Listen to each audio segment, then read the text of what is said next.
ದೆಹಲಿಯಲ್ಲಿ ಜೋರಾಯಿತು neat protest. Rahul ಬಂಧನವನ್ನು ಖಂಡಿಸಿ ಕಾಂಗ್ರೆಸ್ ಬೀದಿಗಿಳಿದಿದೆ. ದೇಶಾದ್ಯಂತ ಯುವ ಕಾಂಗ್ರೆಸ್ ಕಾರ್ಯಕರ್ತರು ಪ್ರತಿಭಟನೆಗಿಳಿದಿದ್ದಾರೆ. ಬೆಂಗಳೂರು, ಮುಂಬೈ, ಗೋವಾ, ಮಧ್ಯಪ್ರದೇಶದಲ್ಲಿ ಪ್ರೊಟೆಸ್ಟ್ ನಡೀತಾ ಇದೆ. ಮೊದಲಿಗೆ ಲಾಠಿ ಚಾರ್ಜ್ ಮಾಡಿದ್ರು. ವಿದ್ಯಾರ್ಥಿಗಳ ಮೇಲೆ ಭಾರಿನೇ ಈ ಅಶ್ರು ಪ್ರಯೋಗ ಮಾಡೋದಕ್ಕೆ ಮುಂದಾದ್ರು. ಇದನ್ನೆಲ್ಲ ಖಂಡಿಸಿ ನಿನ್ನೆ ದೊಡ್ಡ ಮಟ್ಟದ ಹೋರಾಟ ಪ್ರಧಾನಿ ನರೇಂದ್ರ ಮೋದಿ ಅವರ ನಿವಾಸದ ಮುಂದೆ ನಡೆಯಿತು. ಈ ಸಂದರ್ಭದಲ್ಲಿ ರಾಹುಲ್ ಗಾಂಧಿ ಅವರನ್ನ, ಪ್ರಿಯಾಂಕಾ ಗಾಂಧಿಯನ್ನ ವಶಕ್ಕೆ ಪಡೆಯುವಂತ ಕೆಲಸಗಳಾಯಿತು. ಅದಾದ್ಮೇಲೆ ವಶಕ್ಕೆ ಪಡೆದಂತ ಬಸ್ನ ಮೇಲೂ ಹತ್ತಿ ಪ್ರೊಟೆಸ್ಟ್ ಮಾಡಿದ್ರು, ಅಲ್ಲಿ ಕೂಗಿದ್ರು. ಇದೆಲ್ಲದರ ನಡುವೆ ಈಗ ಮತ್ತೊಂದು ಸ್ವರೂಪವನ್ನ ಪಡೆದುಕೊಳ್ತಾ ಇದೆ. ಬೆಂಗಳೂರು, ಮುಂಬೈ, ಗೋವಾ, ಮಧ್ಯಪ್ರದೇಶದಲ್ಲಿ ಕಾಂಗ್ರೆಸ್ ಪ್ರೊಟೆಸ್ಟ್ಗಳಿತಾ ಇದೆ. ದೊಡ್ಡ ಮಟ್ಟದ ಹೋರಾಟ ನಡೆಯುತ್ತೆ ಅನ್ನುವಂಥ ಮುನ್ಸೂಚನೆಗಳು ಸಿಗ್ತಾ ಇದೆ. ದೇಶಾದ್ಯಂತ ಯುವ ಕಾಂಗ್ರೆಸ್ ಬೀದಿಗಿಳಿದು ಹೋರಾಟವನ್ನು ನಡೆಸ್ತಾ ಇದೆ. ನಿನ್ನೆ ಗಮನಿಸೋದಾದ್ರೆ ಕೈಗೆ ಒಂದು ಟ್ಯಾಗ್ ಅನ್ನ ಕಟ್ಕೊಂಡು ಮಲ್ಲಿಕಾರ್ಜುನ್ ಖರ್ಗೆ ಅವರು ಬೀದಿಗಿಳಿದಿದ್ರು. ರಾಜ್ಯದಿಂದ DKಶಿ ಹೋಗಿದ್ರು. ರಾಜ್ಯದಿಂದ ಅನೇಕ ಜನ ಈ ಪ್ರೊಟೆಸ್ಟ್ ನಲ್ಲಿ ಭಾಗಿಯಾಗಿದ್ರು. ದೊಡ್ಡ ಮಟ್ಟದ ಹೋರಾಟಕ್ಕೆ ಸಾಕ್ಷಿಯಾಯಿತು ನಿನ್ನೆ ರಾಷ್ಟ್ರ ರಾಜಧಾನಿ. ನೀಟ್ ಪರೀಕ್ಷೆ ಅಕ್ರಮದ ಖಂಡಿಸಿ ಈ ಪ್ರೊಟೆಸ್ಟ್ ನಡೀತಾ ಇರೋದು. ಅದರಲ್ಲೂ ಕೂಡ ಜಿರಳೆ ಏನ್ ಮಾಡೋಕ್ಕಾಗತ್ತೆ ಅಂದ್ಕೊಂಡಿದ್ರು. ಇವತ್ತು ಜಿರಳೆ ಏನೆಲ್ಲ ಮಾಡ್ತಾ ಇದೆ ಅನ್ನೋದನ್ನ ಕೂಡ ಜನ ಗಮನಿಸ್ತಾ ಇದ್ದಾರೆ.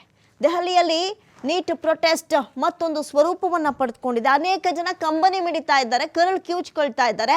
ತಮ್ಮ ತಮ್ಮ ಮಕ್ಕಳು ಶಿಸ್ತಾಗಿ ವಿನಯದಿಂದ ಓದಿ ಮುಂದಕ್ಕೆ ಏನೋ ಉದ್ಧಾರ ಆಗ್ತಾರೆ ಅಂತ ಬರೆದಂಥ ಎಕ್ಸಾಮ್ನಲ್ಲಿ ಬಹಳಷ್ಟು ಅಕ್ರಮ ನಡೆದಂತಹ ವಿಚಾರಕ್ಕೆ ಸಂಬಂಧಪಟ್ಟಂತೆ ಭಾರಿ ದೊಡ್ಡ ಮಟ್ಟದ ಪ್ರೊಟೆಸ್ಟ್ ನಡೀತಾ ಇದೆ.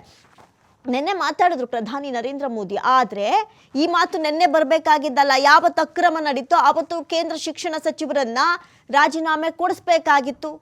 ಅದಾದ್ಮೇಲೂ ಕೂಡ ಈ ಪ್ರೊಟೆಸ್ಟ್ ದೊಡ್ಡ ಮಟ್ಟದಲ್ಲಿ ಹೋರಾಡುತ್ತೆ ಬರುತ್ತೆ ಅನ್ನುವಂಥ ಮುನ್ಸೂಚನೆ ಸಿಕ್ತಲ್ಲ, ಸೈಲೆಂಟ್ ತಂತ್ರ ಯಾಕೆ ಅನುಸರಿಸಿದ್ರು? ಅದನ್ನ ಮಾಡ್ತೀವಿ, ಇದನ್ನ ಮಾಡ್ತೀವಿ, ಓಕೆ ಎಲ್ಲವನ್ನ ಮಾಡಿ. ಆದರೆ ನಾವು ಬೀದಿಗಿಳಿಯೋವರೆಗೂ ನೀವು ಏನು ಮಾಡಿದ್ರಿ? ಆಶ್ವಾಸನೆ ಕೊಟ್ಟಿರೋದು ನಿನ್ನೆ ಏನೋ ಒಂದು ಮಾಡ್ತೀವಿ ಅಂತ. ಹೌದು, ಬಹಳಷ್ಟು ನೀಟಾಗಿ ಮಾತಾಡಿದ್ರು, ಶಿಸ್ತಾಗಿ ಕ್ರಮ ಜರುಗಿಸ್ತೀವಿ ಅಂತ ಹೇಳಿದ್ರು. ಎಲ್ಲವನ್ನ ಇವಾಗ ಒಪ್ಕೊಳ್ಳುವಂಥ ಹಂತದಲ್ಲಿ ವಿದ್ಯಾರ್ಥಿಗಳಿಲ್ಲ. ಇದೇ ವಿದ್ಯಾರ್ಥಿಗಳ ಮನಸ್ಥಿತಿಯನ್ನ ಕದಡುವಂತೆ ಮಾಡಿದ್ದು ಒಂದು ರೀತಿಯಾದಂಥ CJP. ಹಾಗಾಗಿ ಮೊನ್ನೆ ದೊಡ್ಡ ಮಟ್ಟದ ಹೋರಾಟ ನಡೀತು. ಸಂಸತ್ ಚಲೋ ಮಾಡುವಂತಹ ಸಂದರ್ಭದಲ್ಲಿ ಲಾಠಿ ಚಾರ್ಜ್ ಅನ್ನ ಪ್ರಯೋಗಿಸಿದ್ರು, ಅಶ್ರು ಪ್ರಯೋಗಿಸಿದ್ರು. ಆದರೆ ಇಲ್ಲಿ ಬಹಳಷ್ಟು ಜನ, ಬಹಳಷ್ಟು ವಿದ್ಯಾರ್ಥಿಗಳು ಕಂಗೆಟ್ರು. ಅಲ್ಲಿ ಪೊಲೀಸರಿಗೂ ಏಟಾಯ್ತು, ವಿದ್ಯಾರ್ಥಿಗಳಿಗೂ ಏಟಾಯ್ತು. ನೀವು ಒಂದು ವಿಜುವಲ್ಸ್ಗಳನ್ನ ಗಮನಿಸೋದಾದ್ರೆ, ಧರ್ಮೇಂದ್ರ ಪ್ರಧಾನ್ ರಾಜೀನಾಮೆಗೆ ಒತ್ತಾಯಿಸಿ ಪ್ರೊಟೆಸ್ಟ್ ನಡೀತಲ್ಲ, ವಿದ್ಯಾರ್ಥಿಗಳ ಮೇಲೆ ಈ ಲಾಠಿ ಪ್ರಯೋಗಕ್ಕೆ ಮುಂದಾದಾಗ, ಅಲ್ಲಿದ್ದಂಥ ಒಂದಷ್ಟು ಜನಗಳ ಮೇಲೆ ಪ್ರಯೋಗ ಮಾಡೋದಕ್ಕೆ ಮುಂದಾದಾಗ ಹೊಡೆದು ಸಾಯಿಸಿ ಅನ್ನುವಷ್ಟರ ಮಟ್ಟಿಗೂ ಕೂಡ ವಿದ್ಯಾರ್ಥಿಗಳು ನಿಂತ್ಕೊಂಡ್ರು. ಯಾಕಂತ ಹೇಳಿದ್ರೆ, ನಿಮ್ಮಿಂದ ನಾವು ಆತ್ಮಹತ್ಯೆ ಮಾಡ್ಕೊಂಡು ಸಾಯೋದಕ್ಕಿಂತ ನೀವೇ ನಮ್ಮನ್ನು ಸಾಯಿಸ್ಬಿಡಿ ಅಂತ ಹೇಳಿ ಪೊಲೀಸರ ಜೊತೆ ವಾಗ್ವಾದಕ್ಕಿಳಿದ್ರು. ಆ ಸಂದರ್ಭದಲ್ಲಿ ಎರಡೂ ಕಡೆಯವ್ರಿಗೆ ಪೆಟ್ಟಾಗಿದೆ, ಇಲ್ಲ ಅಂತಲ್ಲ. ಆದರೆ ಇದನ್ನ ಖಂಡಿಸಿ ವಿದ್ಯಾರ್ಥಿಗಳಿಗೆ ಈ ರೀತಿಯಾದಂಥ ಲಾಠಿ ಚಾರ್ಜ್ನ ಹೆಂಗೆ ಪ್ರಯೋಗ ಮಾಡಿದ್ರಿ ಅಂತ ಕೇಂದ್ರ ಗೃಹ ಸಚಿವರ ವಿರುದ್ಧವೂ ಕೂಡ ನಿನ್ನೆ ದೊಡ್ಡ ಮಟ್ಟದ ಪ್ರೊಟೆಸ್ಟ್ ನಡೀತು.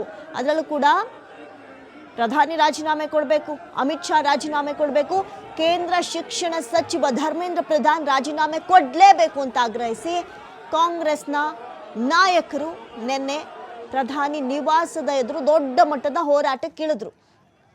ಈ ಹೋರಾಟ ಯಾರೇ ಬಂದು ಕನ್ವಿನ್ಸ್ ಮಾಡಿದ್ರು, ಈಗ ಅಲ್ಲಿ ಜಿತೇಂದ್ರ ಬಂದ್ರು, ಅವ್ರು ಕನ್ವಿನ್ಸ್ ಮಾಡಿದ್ರು, ಯಾರ ಕನ್ವಿನ್ಸ್ಗೂ ಕೂಡ ಕರಗಲಿಲ್ಲ, ಜಗ್ಲಿಲ್ಲ, ಬಗ್ಲಿಲ್ಲ. ರಾಹುಲ್ ಗಾಂಧಿ ದೊಡ್ಡ ಮಟ್ಟದ ಹೋರಾಟಕ್ಕಿಳಿದ್ರು. AICC ಅಧ್ಯಕ್ಷರಾದಂಥ ಮಲ್ಲಿಕಾರ್ಜುನ್ ಖರ್ಗೆ ಅವರಿದ್ರು. ರಾಜ್ಯದಿಂದ ಇನ್ನು DKಶಿ ಅವರು ಅಲ್ಲೇ ಬೀಡು ಬಿಟ್ಟಿದ್ರು. ಇಷ್ಟೆಲ್ಲ ಆದರೂ ಕೂಡ ಪೊಲೀಸರು ವಶಕ್ಕೆ ಪಡೆಯುವಂಥ ಸಂದರ್ಭದವರೆಗೂ ಅಲ್ಲಿ ಹೋರಾಟಗಳು, ಘೋಷಣೆಗಳು ಮೊಳಗ್ತಾನೆ ಇದ್ವು. ರಾಜೀನಾಮೆ ಬೇಕೇ ಬೇಕು ಅಂತ ಆಗ್ರಹಿಸಿದ್ರು. ವಿದ್ಯಾರ್ಥಿಗಳ ವಿರುದ್ಧ ನಡೆದಂಥ ಲಾಠಿ ಚಾರ್ಜ್ ಅನ್ನು ಖಂಡಿಸಿ ನಿನ್ನೆ ದೆಹಲಿಯಲ್ಲಿ ಪ್ರಧಾನಿ ನಿವಾಸದ ಮುಂದೆ ದೊಡ್ಡ ಹೈ ಡ್ರಾಮವೇ ನಡೆದು ಹೋಯಿತು. ಈ ಸಂದರ್ಭದಲ್ಲಿ ವಶಕ್ಕೆ ಪಡೆದುಕೊಳ್ಳುವಂಥ ಸಂದರ್ಭದಲ್ಲೂ ಕೂಡ ರಾಹುಲ್ ಗಾಂಧಿ ಅವರನ್ನ ಎತ್ಕೊಂಡು ಹೋಗಬೇಕಾಗಿತ್ತು. ಅಷ್ಟರ ಮಟ್ಟಿಗೆ ಜಾಗ ಕದ್ಲಲ್ಲ ಅಂತ ಕೂತಿದ್ರು. ಇದೆಲ್ಲ ಆದಮೇಲೆ ವಶಕ್ಕೆ ಪಡೆದುಕೊಂಡ್ರು. ಪ್ರಿಯಾಂಕಾ ಗಾಂಧಿ ಅವರು ಬಸ್ ಹತ್ತಿದ್ರು. ಅದಾದಮೇಲೆ ಕೂಡ ಬಸ್ನ ಮೇಲ್ಗಡೆ ಹತ್ತಿ ಪ್ರೊಟೆಸ್ಟನ್ನು ನಡೆಸಿದಂತಹ ಸನ್ನಿವೇಶಗಳು ಕೂಡ ನಿನ್ನೆ ನಡೆದ್ವು.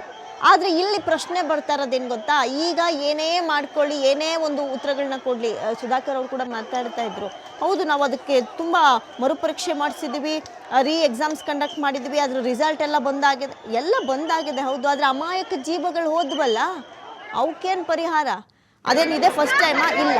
ಈ ಹಿಂದೆಯೂ ಕೂಡ 12 ವರ್ಷಗಳಲ್ಲಿ 150ಕ್ಕೂ ಹೆಚ್ಚು ಪರೀಕ್ಷೆಗಳಲ್ಲಿ ಈ ರೀತಿಯಾದಂಥ ಅಕ್ರಮ ಆಗಿದೆ ಅಂತ ಹೇಳಿ ಈಗ ಮತ್ತೊಂದು ಸ್ವರೂಪವನ್ನು ಪಡೆದುಕೊಳ್ತಾ ಇದೆ ಈ ಹೋರಾಟಗಳು.